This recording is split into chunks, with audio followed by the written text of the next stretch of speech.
जिसको दिया भी है तो किसी को 50,000, किसी को 1 लाख, किसी को 80,000, और किसको नहीं दिया है वो भी आप सुन लीजिए। ये मेरे इलाके की है, मेरी खुद की पंचायत को अंडा दिया है, सोलंग पंचायत को, ठीक है। 15 को अंडा, कुड्डू को कुछ नहीं, गिलटाड़ी को 0 रुपए, भोलाड़ पंचायत को 0 रुपए, मांदल पंचायत को 0 रुपए, रामी पंचायत को 0 रुपए, थाना को 0, सरस्वती नगर को 0, बरथाटा को 0, कठासू को 0, मंडोल को 0, जुबल को 0, कोट कहने को कुछ नहीं दिया, शिली पंचायत को कुछ नहीं दिया, टिकर पंचायत को कुछ नहीं दिया, पूड़क, रतनाड़ी, जयपीड़ी माता, क्यारी, धार, धराड़ा, दरकोटी, देवगढ़, बगाल, बखोड़, कलबोग, कितनी पंचायतें हैं, 40 गिन ली मैंने। जुबल कोट की 40 गिन ली, 30 ठियोग की गिन ली, 30-40 मैंने आपकी चपाल की गिन ली, ऐसे करके 300 पंचायतें हैं। सोलन को छोड़ रखा है मैंने, सोलन मैंने पूरे जिले को नहीं मैंने इतना रिसर्च किया, मैंने फिर भी बोल रहा हूँ मैं, ये मैंने भाजपा के सांसद के लिए छोड़ रखा है। अगर वो जवाब देने का जो है हजामत समझेंगे तो मेरी आपके सामने यही बात है। कुसुमटी को भी छोड़ रहा हूँ मैं गिन नहीं रहा हूँ, लंबा चला जाएगा, 30 पंचायतें तो कुसुमटी की भी है। तो माननीय सांसद साहब ने पूरा 5 साल फंड का फ्लो कैसे किया ये मैंने आपको बता दिया है। और अब मैं आपको बताता हूँ कि हमारे सांसद से क्या आशाएं थी, क्या आकांक्षा। सेब बहुल इलाका जिला शिमला के अंदर आता है, क्या आप सेब की आवाज उठाते? किसी व्यक्ति ने 5 साल में सुना हो कि माननीय सांसद ने नरेंद्र मोदी जी के सामने संसद के अंदर ये बात बोली हो कि इंपोर्ट ड्यूटी जो आप घटाते जा रहे हैं, क्यों घटा रहे हैं आप, हमारी 6,000 करोड़ की आर्थिक इस पर निर्भर है, कभी बात नहीं की सांसद ने।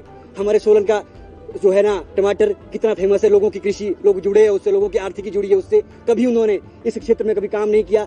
हर दूसरा साल सोलन के अंदर क्या होता है कि टमाटर का जो रेट है पूरे देश के अंदर 2-3 रुपए किलो जाता है, कई बार रेट नहीं मिलता। तो आपने कभी आपने ये नहीं समझा कि मैं एक छोटी सी यूनिट स्टार्ट कर दूं, हम कोई केंद्र से छोटी सी इकाई ले आए, कोई उद्योग ले आए, ताकि जो हमारा टमाटर वाला बागवान है उसको अगर कभी रेट गिर भी जाए तो कुछ सॉस बना दे, कुछ भी इकाई लग जाती, उसके लिए आपने आवाज उठाई। आप सिरमौर की तरफ चले जाओ, लहसुन की खेती वहाँ होती है, हमारा अदरक वहाँ होता है, और भी सेब की खेती भी कुछ इलाके में करते हैं, उसको लेकर आपने कभी सुना कि हमारे सांसद ने पूरे 5 साल में हमारा गर्व, हमारा सीना चौड़ा करने वाला कोई काम किया हो? कोई काम नहीं किया। मात्र और मात्र भाजपा का अध्यक्ष रहते हुए उसका कर्तव्य उन्होंने निभाया। हालांकि मेरे को तो लगता है उसको भी ठीक से नहीं निभाया होगा, सारे इलेक्शन आ रहे उस टाइम उन्होंने, परंतु जिस काम के लिए उनको भेजा गया था एक दिन भी उन्होंने हमारी आवाज को नहीं उठाया। मैं सरेआम सबके सामने ये बात कह रहा हूँ। अब आप सुन लीजिए, कोरोना काल आया, हमारा सांसद हमारे बीच खड़ा दिखा, कहीं पर हमारे सांसद साहब हमको नहीं दिखे। यहाँ तक कि उन्होंने जो एक मानवता के आधार पर खड़े भी रहते, कहीं पर लोगों के बीच आते, वो भी नहीं किया, छिपे रहे, किसी को दिखे तक नहीं। ये मैं आपको सरेआम बता रहा हूँ, पूरे मीडिया के सामने कह रहा हूँ। आपदा का समय आया, इतनी बड़ी आपदा प्रदेश के अंदर आई, 60-70 साल में पहली बार ऐसी आपदा आई। हम क्या चाहते थे कि हमारा जो संसद गया है, हमारा सांसद यहाँ से जाए, चाहे वो शिमला का जाए, हमारे हिमाचल से और भी राज्यसभा सांसद गए थे, वो हमारी बात वहाँ रखते, हमारे लिए कुछ लेके आते केंद्र से। SDRF के पैसे के अलावा कुछ नहीं आया।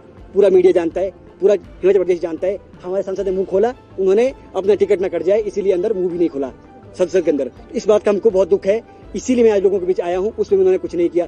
इसके अलावा बहुत महत्वपूर्ण बात मैं आपसे जो है करने जा रहा हूँ, कुछ छूट ना जाए इसीलिए। अब आप समझिए, सेब के ऊपर इतना बड़ा धरना हुआ, भाजपा के कार्यकाल में भी हुआ, कांग्रेस के कार्यकाल में भी, जो सेब के जो हमारा संयुक्त किसान मोर्चा है वो बोलता रहता है। आप मुझे बताइए, किसी नई मंडी का यहाँ पर कोई भाजपा 10 साल से है, 15 साल से भाजपा के सांसद है और 10 साल से भाजपा से यहाँ पर है, कोई नई मंडी खुली हो आपने देखी हो किसी ने? या कोई नया सीए स्टोर खुला हो, रामलाल ठाकुर जी के समय के खुले हुए सीए स्टोर, चाहे परमाणु की बात कर लीजिए, चाहे वीरेंद्र सिंह जी के टाइम का हमारा पराड़ा का हमारा जो फूड प्रोसेसिंग प्लांट की बात आती है, तो ये सारी चीजें जो है कांग्रेस के समय की बनी हुई है। इन्होंने कुछ नहीं किया, इन्होंने सिर्फ और सिर्फ राजनीति करने का काम किया। यही रिज मैदान था, यहीं पर मंच लगा था भाजपा का, यहीं पर माननीय मुख्यमंत्री, माननीय प्रधानमंत्री जी आए थे। उन्होंने कहा था कि 5% जूस जो सॉफ्ट ड्रिंक कंपनियां हैं पूरे देश के अंदर, उनमें मिलाने का काम करूंगा हिमाचल प्रदेश के बागवानों को, चाहे वो सेब है, चाहे वो संतरा, चाहे वो किन्नू है। कुछ नहीं हुआ। सांसद ने कभी नहीं बोला संसद के अंदर कि भाई करो इसको। इंपोर्ट ड्यूटी वाशिंगटन एप्पल पर 15 से 20% हो गई आज, है ना, उस पर कुछ नहीं बोला। बोला क्या था कि 150% करने का काम करेंगे, उस पर हमारे सांसद ने कुछ नहीं बोला। ये सारी चीजें हम किससे पूछेंगे? सांसद से पूछेंगे। तो जितनी भी बंदरबाट निधि में हुई है वो मैंने आपके सामने रख दी है। जितनी भी हमारी आकांक्षा और जो उनसे उम्मीदें थी वो उन्होंने तार की है, उसको भी वो करने में सफल नहीं हुए। तो मेरा प्रश्न सीधा शिमला लोकसभा की जो जनता है उनसे है कि आपको अपने माननीय सांसद को कटघरे में खड़ा करना चाहिए। आपको राष्ट्रीय नेतृत्व को नहीं देखना चाहिए, काम करना है यहाँ पर सांसद ने, यहाँ पर मोदी जी ने काम नहीं करना। अगर क्रिकेट की टीम बनेगी तो आप यहाँ से अच्छे खिलाड़ी को भेजेंगे, कोहली को देख करके आप यहाँ से बंदा नहीं भेजेंगे। एक व्यक्ति टीम नहीं जिता सकता, एक व्यक्ति देश नहीं बना सकता, एक व्यक्ति विकास नहीं कर सकता। जब पूरी टीम एफिशिएंट होती है, जब पूरी टीम ताकतवर होती है, फिर जाकर के कहीं पर इलाके का विकास होता है। तो शिमला लोकसभा के अंदर इस बार अच्छा आदमी जाए, और चाहे कोई भी जाए, और ऐसे आदमी जिन्होंने हमारी 15 साल से लोकसभा सीट को जो है ना पीछे लाने का काम किया है और हमारा मान घटाने का काम किया है, ऐसे लोगों से प्रश्न पूछा जाना चाहिए। और जो चीज मैं यहाँ पर कह रहा हूँ बंदर बांट पैसों की, उसके बारे में सवाल होना चाहिए कि 300 पंचायतें, ये तो मैंने बोली है नाम लेकर के, यहाँ पर 100 पंचायतों के नाम मैंने गिना दिया आपको। अगर 200 पंचायतों के नाम और भी किसी को चाहिए होंगे वो भी मैं दे दूंगा।